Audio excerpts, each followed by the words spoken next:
Good evening, everyone. Thank you for attending the I-CPEN April meeting. Tonight we have a very special guest. He's wonderful, Mark Pilkington.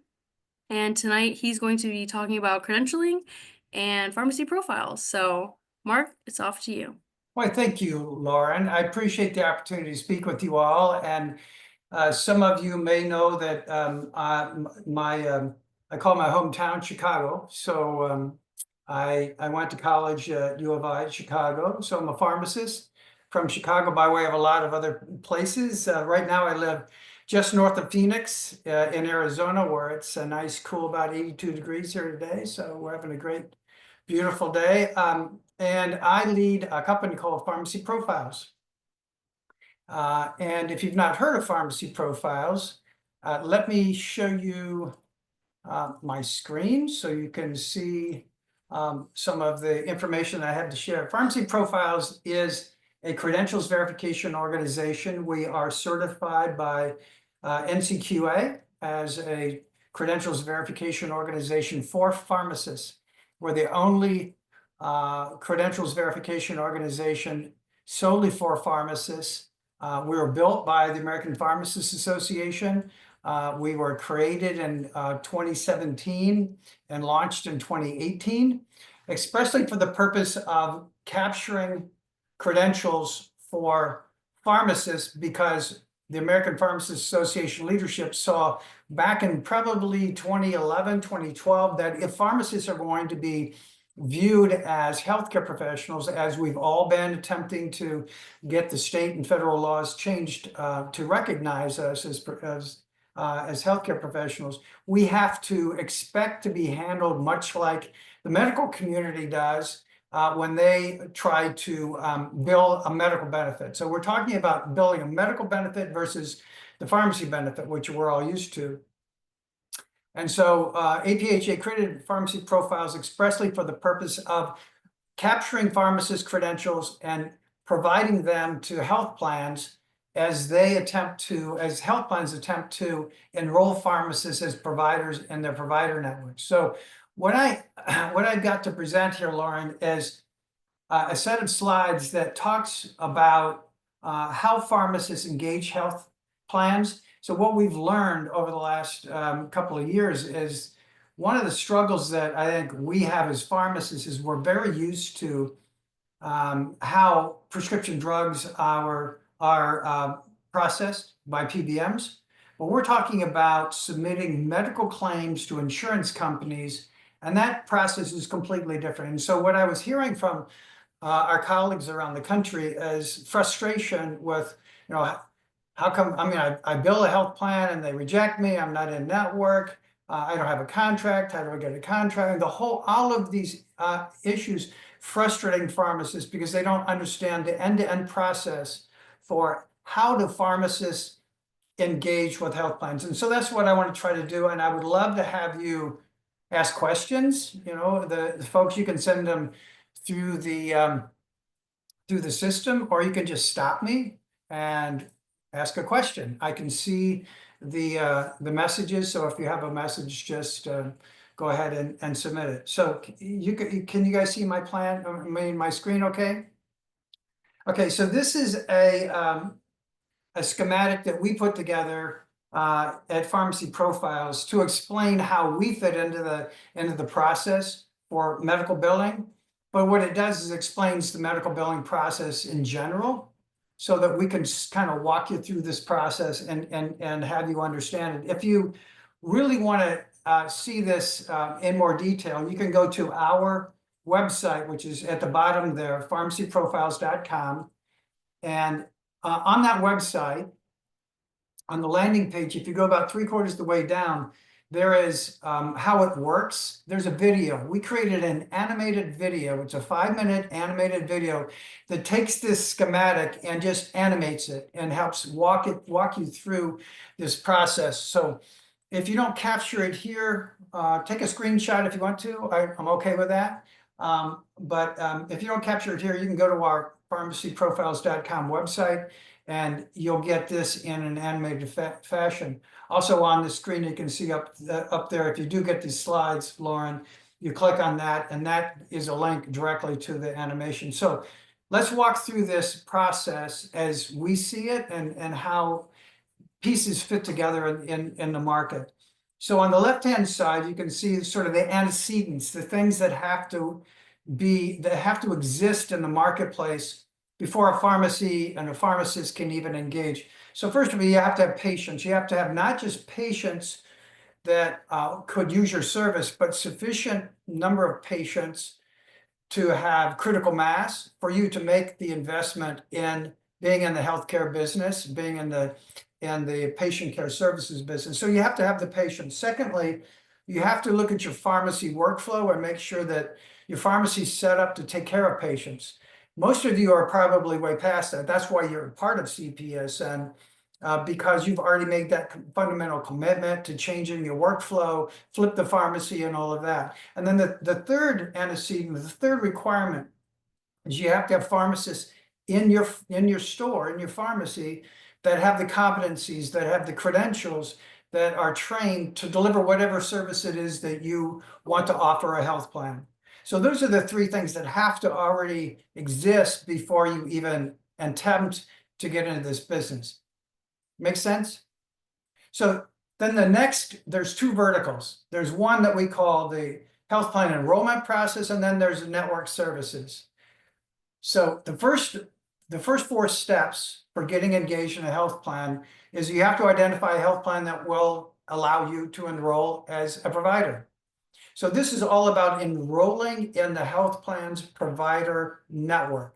You must be in their network to bill them, unless they allow you to bill them as a non-network provider, which is a different workflow. But if you're in their network, then they have recognized you as a provider, and then you can go into the network services part. So identify a health plan in your network. For instance, go to United Healthcare.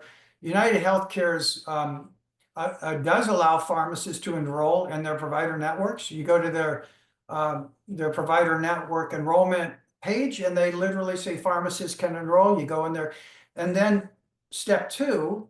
So you identify one or more or several plans in your market. Physicians, by the way, enroll in on average 20 different health plans in their market.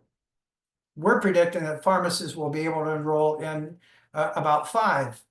So maybe it'll be more, maybe it'll be less in your particular market area, but identify those that will allow you in the front door. You go to their website, you find out what their application process is. So each one of them has an application process. An application process is this big. The credentials within the application process is this big. Okay, so credentials is a component of the application, but you've got to fill out an application. It might ask you, where do you work? What are your hours? What's your NEBP number? It might ask you a lot about your site. We don't collect information about your site. We collect it about individual pharmacists. So your site information might be part of the application, but within the application, they might ask you to provide them with your credentials. Now, health plans are all different. They're going to ask you for different things. Some of them will ask you just for your license number, and they'll go do all of the verification on their own. They have their own staff that does their own verification, and all you have to do is give them your license number. Maybe they're asking for one or two other things. So maybe Medicaid in your state only asks you that much. But another health plan, and I can tell you United Healthcare as an example, will ask you for a complete set of credentials. And there is a standard set by NCQA for what those credentials are. So let's look at the health plan themselves. A health plan is accredited, not credentialed. They're accredited by NCQA or URAC or some other accreditation body as a health plan. In order to function as a health plan and for them to bill CMS and others, they've got to be accredited. And within their accreditation standards is how they manage credentials for their provider network. Okay, so there's standards for how they manage those credentials. That's a standard. Now they can have their own staff that manages the secure the credentials. verify the credentials and monitor the credentials. The health plan can do that with their own staff, or they can delegate an entity like CPSN. They can say, CPSN Illinois, we're going to contract with you to be a delegated credentialer, which means CPSN has got to verify the credentials of all the pharmacists in their network, and then provide a roster to the health plan of pharmacists that they have verified. And then that's how they enroll by delegated credentialing. Or the third option, you can see at the bottom here, I've got the hybrid. The third option is the health plan can outsource the credentialing standards that they have to commit to an entity like ours that is NCQA certified to offer those credentials. So there's three different options, and you have to be prepared for all three of them, because you might enroll in 5. One will do this, one will do that, one will do that. So you have to understand how they're going to verify the credentials. If you go to United Healthcare at this moment, they require that you go through an organization called CAQH. CAQH is an entity created by health plans some years ago to bring together physician credentials. It's built for physicians, and guess what? Pharmacists get frustrated with trying to go through and answer the questions. They can't do it. They get frustrated. So there's a problem with the CAQH process. We're in negotiation with CAQH to become a partner with them on the data. It's not there yet. But if you go to a health plan that requires a CAQH registration number or an account number, you will have to go to CAQH to get that account and go through their process, and it's a very difficult process. If the health plan says you can use pharmacy profiles, which is what we're trying to get the health plans to do, ours is very easy. If you go to pharmacyprofiles.com right now, you can create an account, and within a matter of minutes, you can create a profile for free. So I'd encourage you to do that as we're speaking or after this call to create a profile. So anyway, the application gets completely filled out. You provide them the credential they ask for, or the outsourced vendor ID that they request. Then you submit the application. The application goes into their team, and step 3, their credentialing team will verify that you completed the application. And once the application is completed, they submit it to their credentialing committee that reviews in detail your credentials and makes a decision that you're in or you're out. So some health plans, when it gets to the credentialing committee, may say, we've got enough providers in that market. We don't need to add any more for providers. So they may reject you not because your credentials don't meet their expectations. It's that they don't need another provider in that particular market. I would suspect that many of you are in markets that are pharmacy deserts or provider deserts, where they're going to need people. And that's what we're hearing from Medicaid. They need more providers.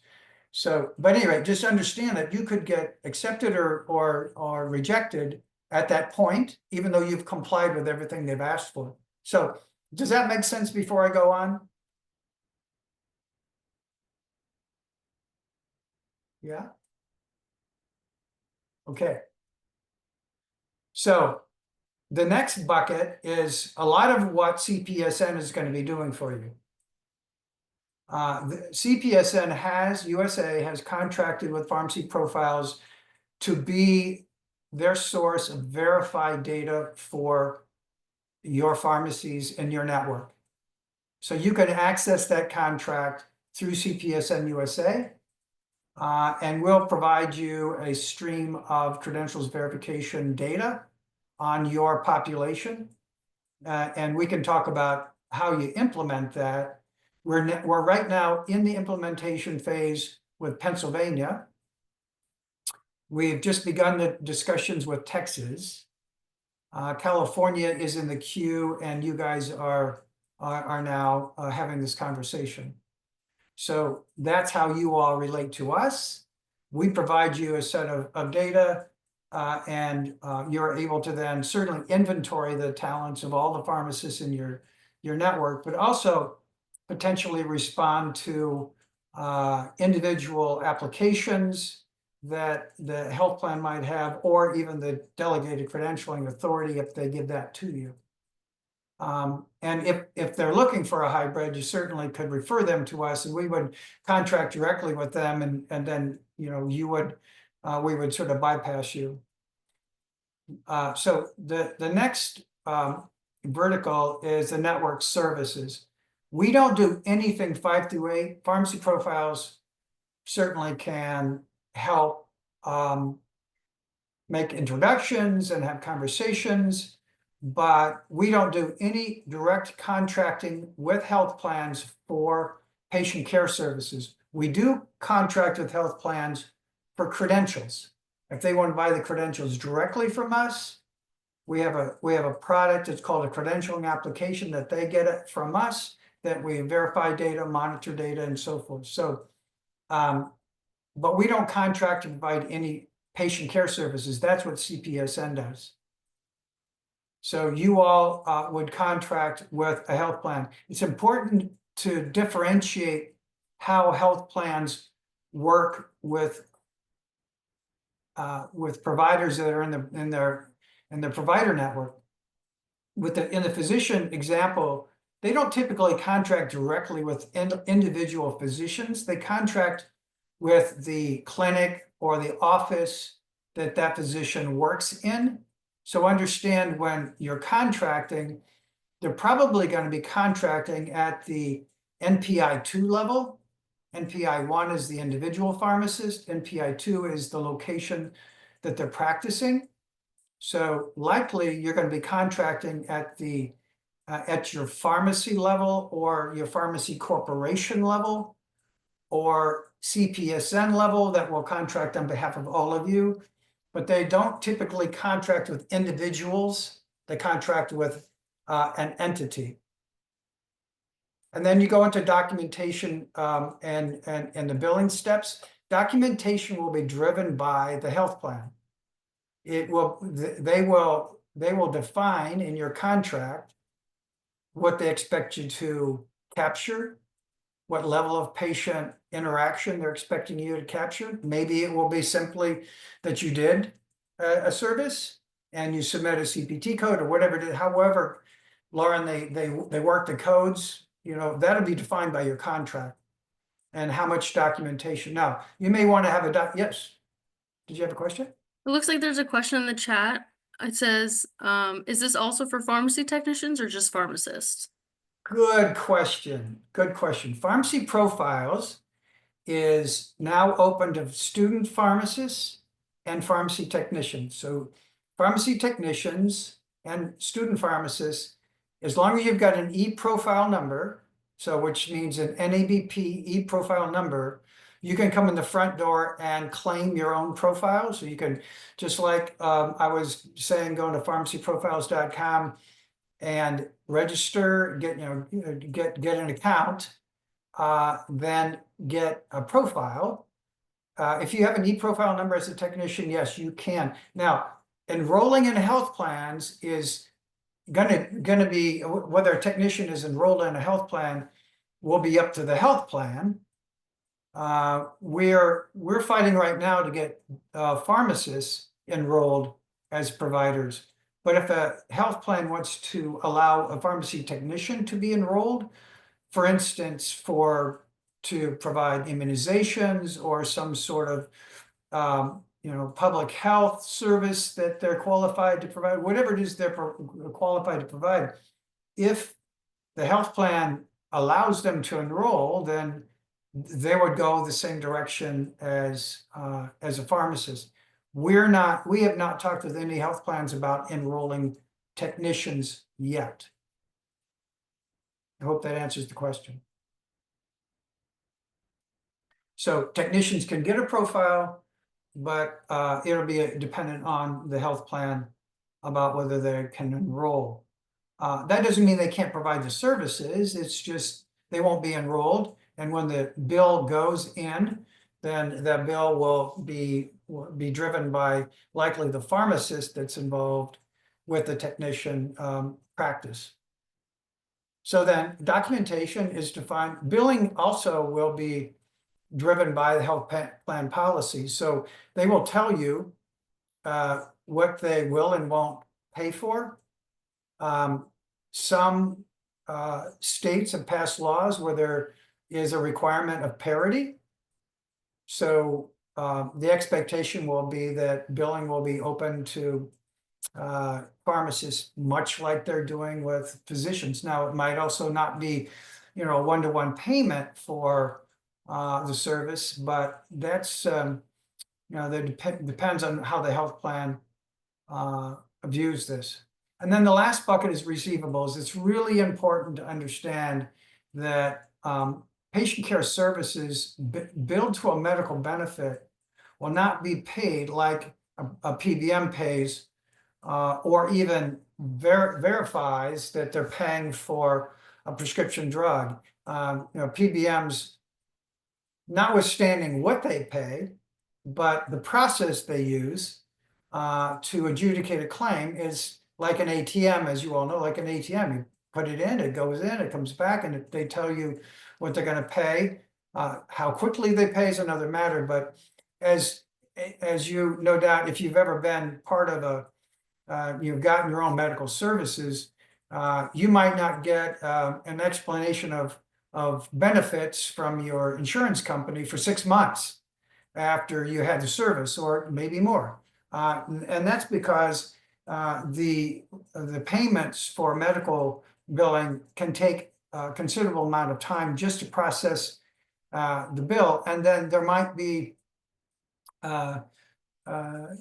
rejection of certain services that you offer, and you have to resubmit. And there's a whole process for managing receivables. So I think the point of this slide is that we're new. The pharmacy profession is relatively new, at least most of us are relatively new to this network services component.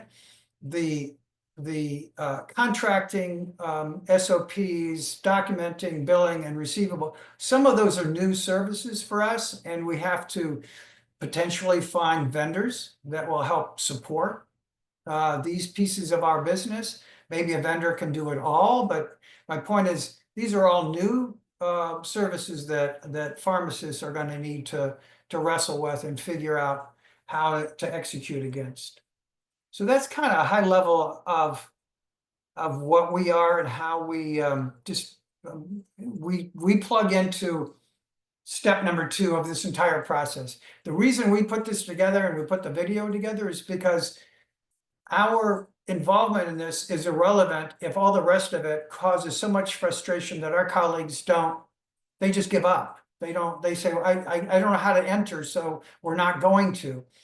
We hope you can get a frame of reference for how it all fits together. So you enter at the right spot and you resolve the issue all the way through getting paid and being satisfied with the payment.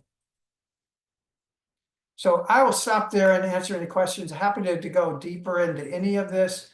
There's so much to this process that that we've learned over time that is new to everyone. So that's the business.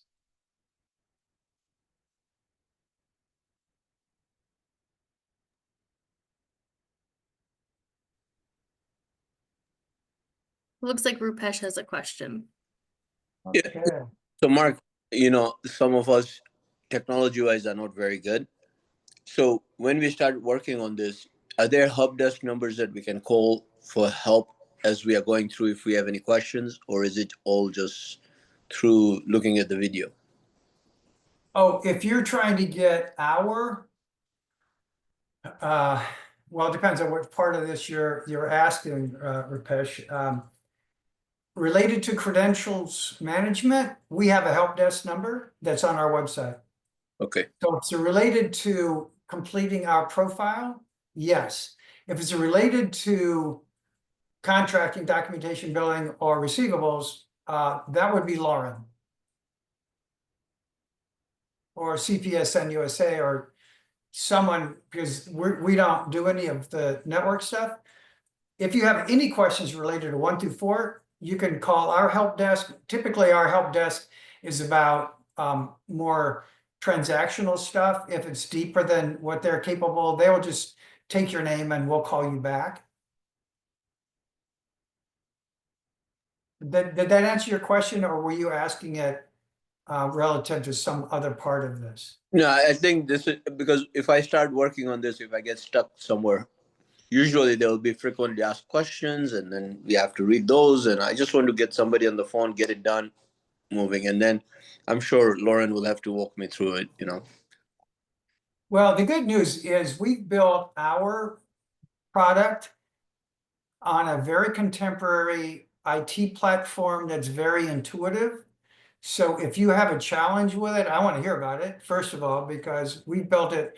So if you come into our system, create on pharmacyprofiles.com and create an account, and you give us we're going to have your name. You give us your e-profile number, your month and date of birth, we create your profile like that. You don't have to do anything else. So as it relates to us, it's so simple that it happens that quickly.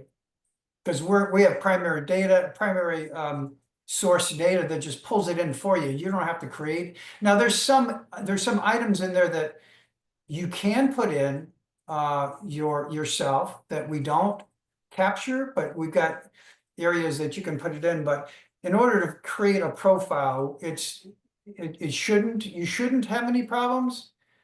However, on the application part, when you go to do the application for a health plan, you might need help. And that's where Lauren's going to come in, because she's going to help you figure out what the health plan needs from you.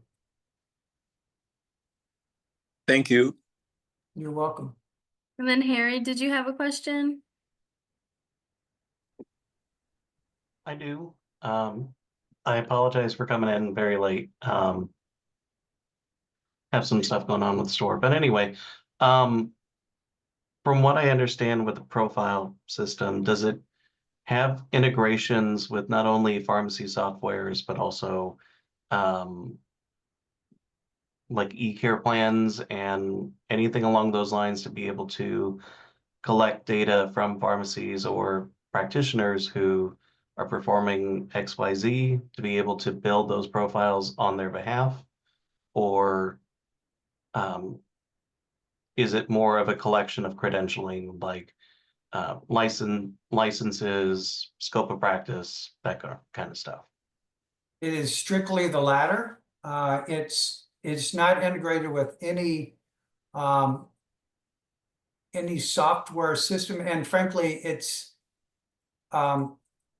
well, let me back up a square. We are working to integrate with NCPDP data so that your store data will have a way to be recognized through, and we're not far enough to tell you how, but it will allow for your store data and your pharmacists, technicians, and students to be in some way integrated. It won't integrate with your software system, because I don't know of a use case for your pharmacy software system.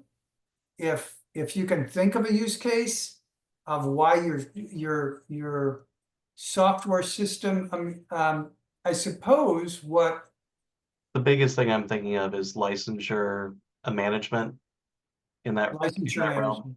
Yeah. At least with Liberty software, we have to put in our NPI license number, expiration Oh, date. isn't that interesting? I didn't know that. That's interesting. It's a good question, Harry. I'll take that under consideration for how we might. So our customers, let me describe our customers, because this plays into what you're describing. How do we make our money? We don't make money by providing profiles to pharmacists. Pharmacists, student pharmacists, and technicians receive the profile for free, no charge. because we monetize the business through pharmacy networks who are trying to drive item number 5 on this schematic, contracting for their network. So we provide credentials verification services to networks like CPSN or a chain pharmacy, or whatever network might need credentialing to drive their contracting. Our second and most targeted group are health plans. We want to provide pharmacist credentialing to health plans. So what you just described, Harry, is a bit of what the networks are asking for, because they've got 2 use cases in a network, which translates to the pharmacy. One is compliance, making sure that their HR stuff is all right, so that they're hiring people that have a license, have no sanctions, or have some required credential to support their license, like they might have to have a certain number of CE units or something. So that's a compliance issue from an HR perspective. The other one is the network side, where they want to identify, inventory the talents of the pharmacists in their network, so that they can then take them to the health plan en masse and get a contract. So there is a use case for it, Harry, but I had not thought about integrating it as an HR tool into pharmacy management systems.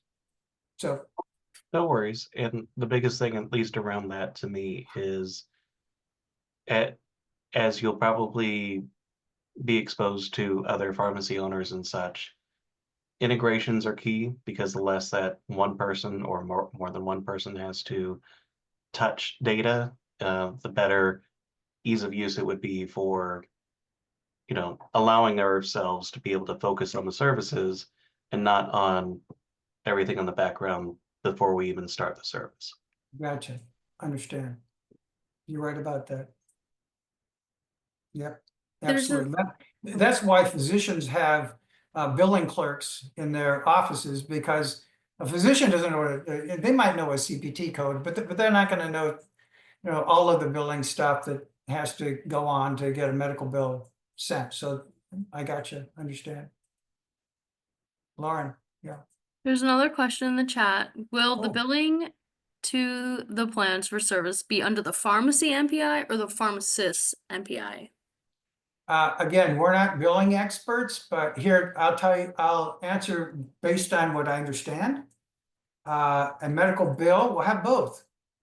You'll have to have an MPI for the location to say that this is the entity that's contracted, but you're also going to have to tell them which provider provided that service. So I believe it's both.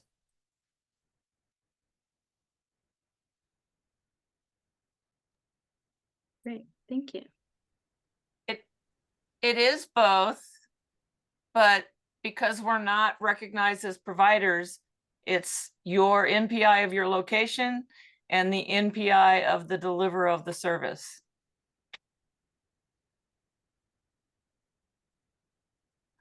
And to be counted in CPSN, it's going to be by location. And then one location could have multiple NPI pharmacy MPIs, like a long-term care pharmacy and a regular community pharmacy, and then a service pharmacy NPI. So it depends on what you're billing and what type of MPI is necessary for that billing process. Yes, it is dependent on the service area, as you know.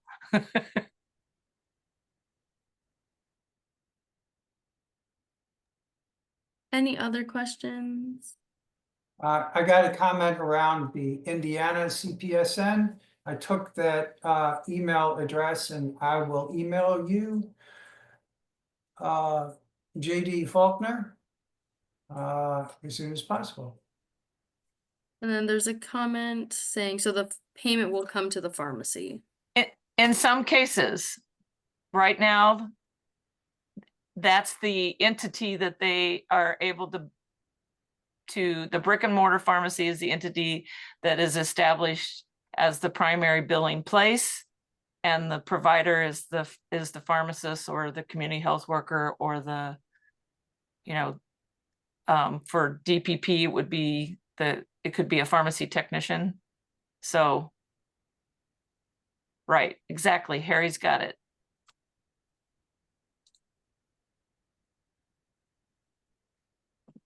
And it depends on the payer too. So I'm basically talking right now of what Medicaid is Illinois Medicaid is requiring. And that is our primary payer in Illinois right now because we can't get Blue Cross Blue Shield of Illinois to talk to us. So if you can help with that, Mark.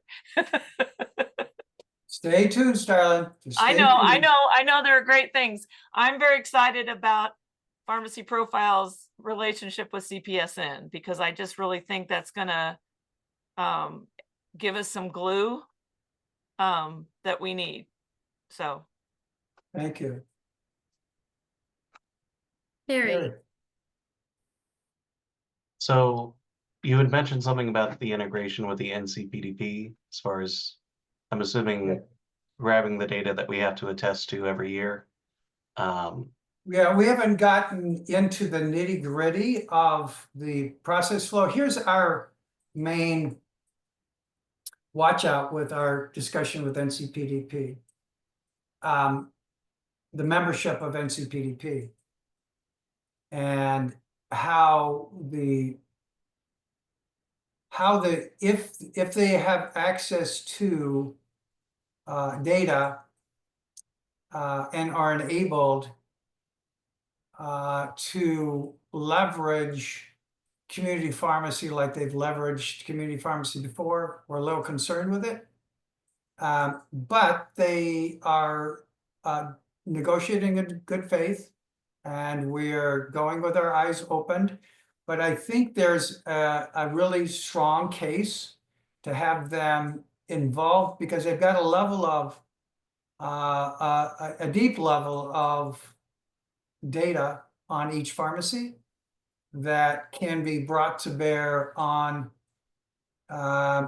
things in the network services side. It's not really significantly going to impact the credentialing side because that's sort of a discrete service.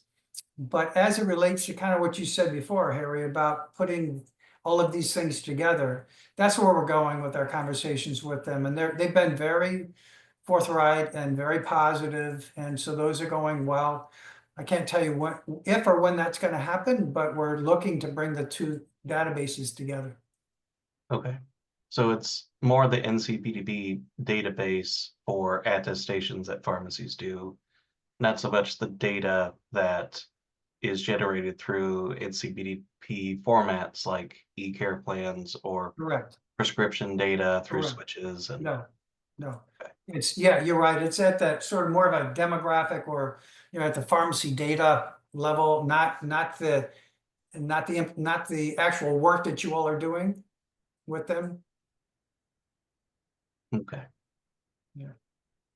But we haven't gotten into the nitty-gritty of how it's going to work yet. they have a work group that we're all trying to get on. So we'll see how that goes. Well, they're talking positively, so I hope They are. yeah. But they also talk positively to the PBMs of the world, which That's a is good what point. controls NCPDP. That's a good point. Yeah, But it's best that we're at the table, right? that's If we're at right. the table, we can bring out our swords when we need them. It's good. Very good. Any other questions? Well, I would only, I don't have a question, but I do have sort of a comment to make that, we're all fighting for the inclusion in these networks and the ability to do the network services. And we have been for years. I'm more enthused and more optimistic today than I've ever, I never thought that I would be around to see sort of where we're at right now. The market is ripe for these things to come together. The biggest challenge is putting all the pieces together for them to work together.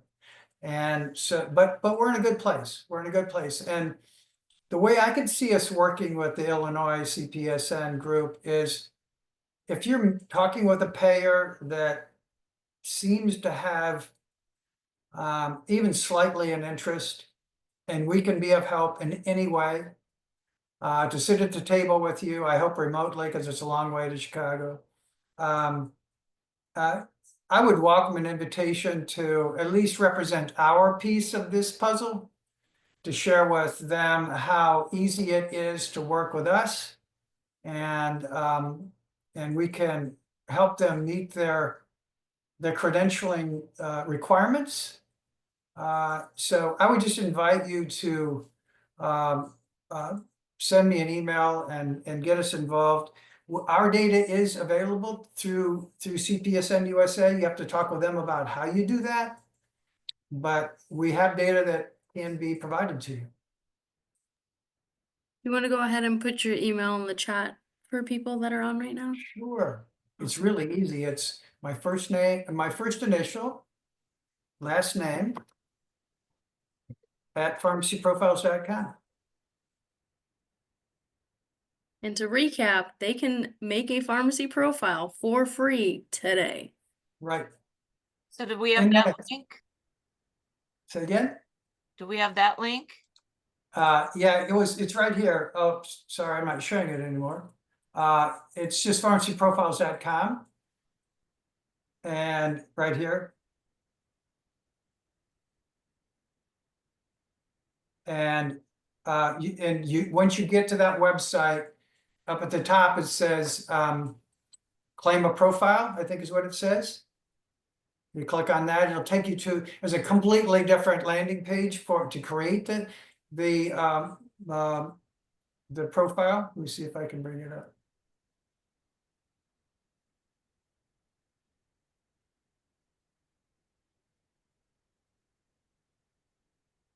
So here's our new fancy website.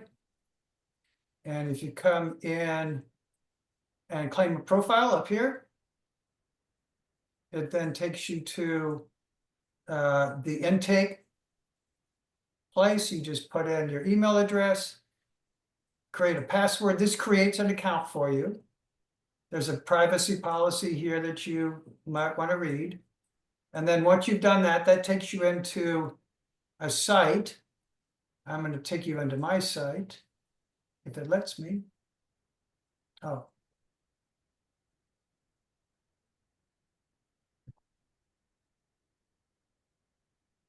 If I can remember what I'm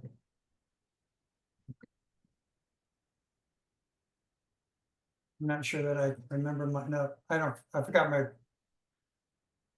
my access information. So anyway, you get the point. You go into that site, you click up on the top where it says claim a profile, and it walks you through a series of things. And once you get in there, you just put in your e-profile number and your month and date of birth, and it creates pulls in all your data.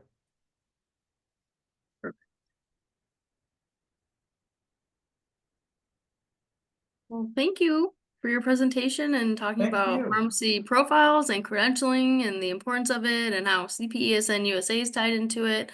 I did put your email and name in the chat, as well as your pharmacyprofiles.com.